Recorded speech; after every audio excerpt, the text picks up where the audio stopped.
Look how beautiful and elegant this soap came out, and I'm going to show you how I did it in 5 easy steps.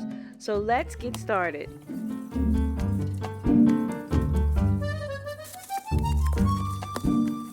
Hello and good day everyone, I am Natasha and we're going to get right into this video. We're not going to waste any time. The first step is to get you an impression mat, silicone mat, fondant mat. You can go to any bakery store and acquire one, and you want to customize it to fit inside your soap loaf mold.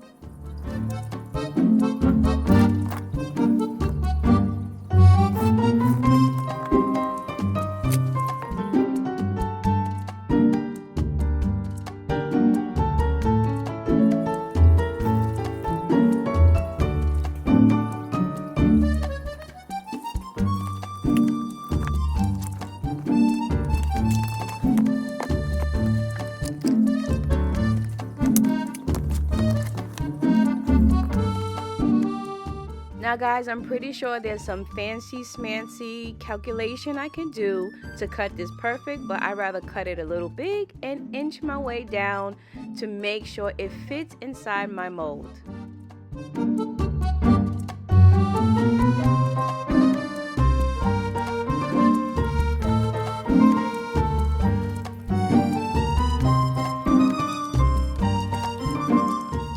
For step number 2, I started to make my batter for my mat, and I used about maybe 5 ounces of soap because you don't really need a lot.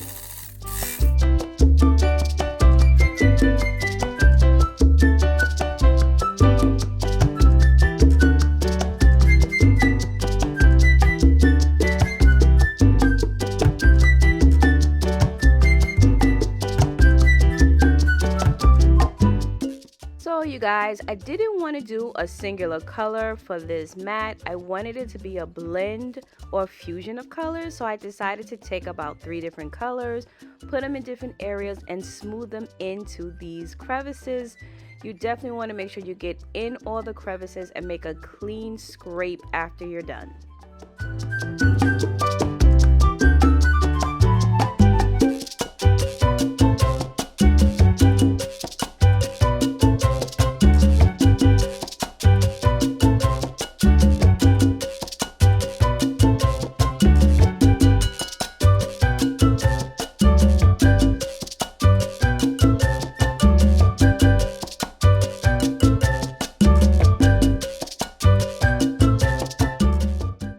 I can get it scraped down as much as possible and clean. I'm going to carefully place it inside my soap loaf mold, set it aside, and get started on my main soap batter.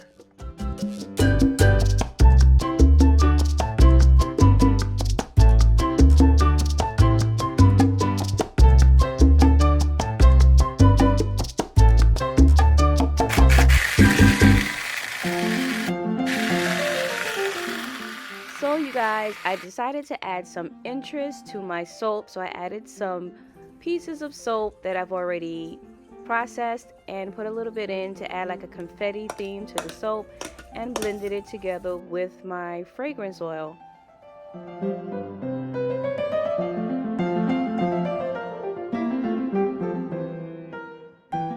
It's the next day and so far she looking really pretty. Really pretty. I'm excited. I cannot wait to see.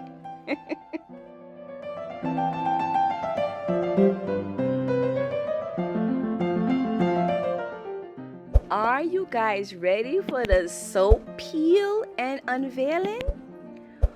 All right, now hold on to your lace fronts.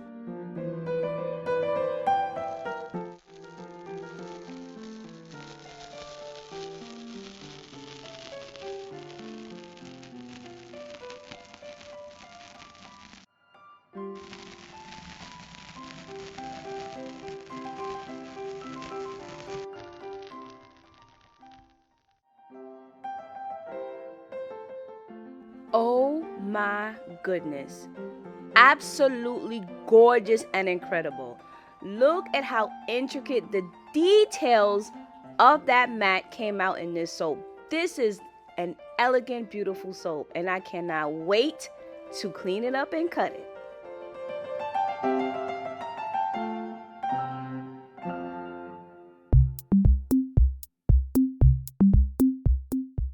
Can you take a look at that? Take a look at that. No, look at it. Oh my goodness. You can't tell me this soap didn't come out absolutely gorgeous.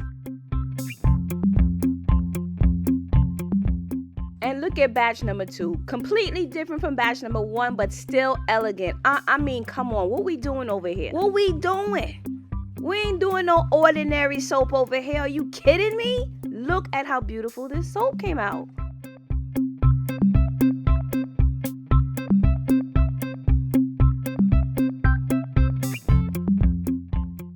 Boom, boom, beautiful.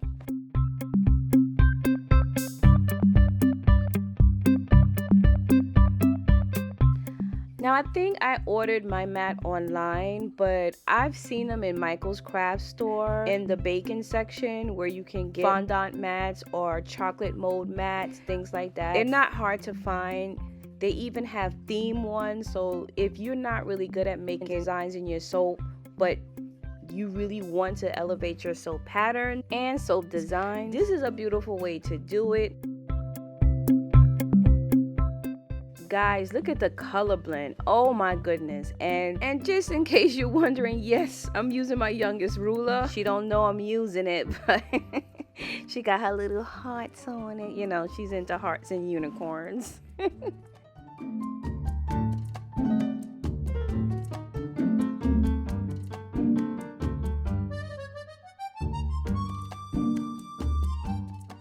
Yes, come through, lace. This lace is showing out, though. This showing out. Think you cute. You think you cute. But now we're going to do cleanup on aisle 7. Clean up on aisle 7, please. Clean up on aisle 7.